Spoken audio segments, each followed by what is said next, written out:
Hi, it's Chris, and this is my review of today's reading of Reading Through the Bible in a Year Chronologically. Today is September 8th. We started off in Daniel 6. We went to Daniel 9, got into Ezra and 2nd Chronicles and 1st Chronicles and all over the place. But apparently Daniel is not written in chronological order, so they've arranged it in chronological order. But we started off, first of all, with Daniel in the lion's den. And one of the things that really stuck out to me in this time reading through it for me was that how faithful and always responsible and completely trustworthy Daniel was. This is what the other government officials that were beside him said about him, because they were trying to condemn him. They didn't like that he was advancing. They didn't appreciate that. So they were doing everything they could to come against Daniel. And they couldn't find anything.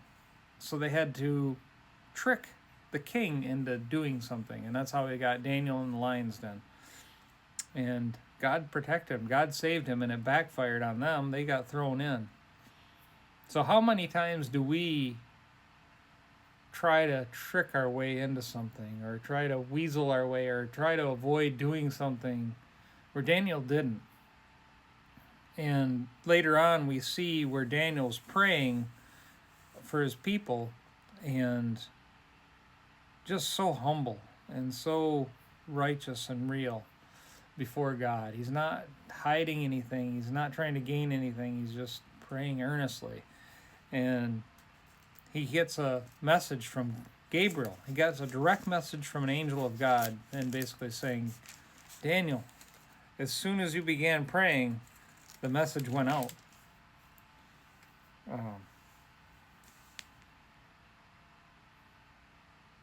It was a command given, and now I'm here to tell you what it was. For you are very precious to God. How do we become very precious to God? Well, fortunately, now God sees us through Jesus, but in this way, Daniel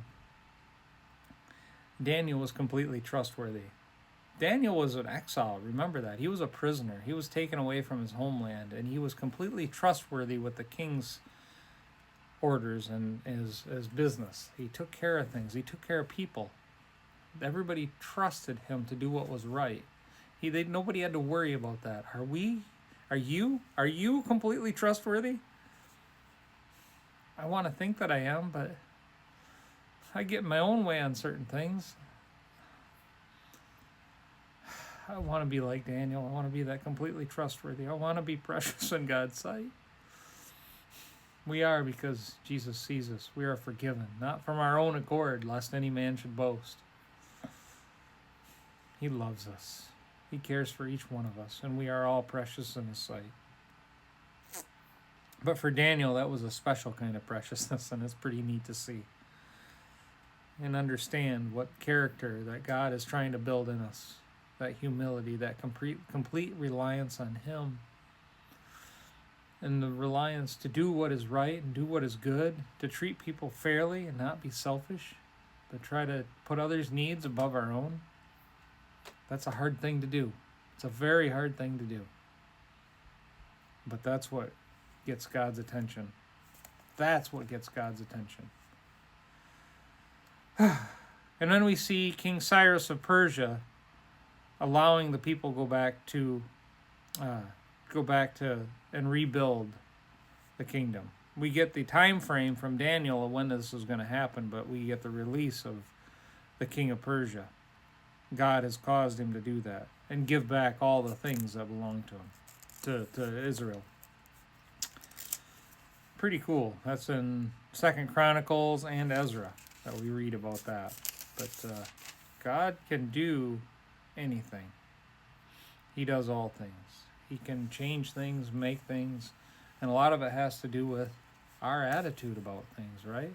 We see how Daniel's attitude was, putting others first. To be like Daniel.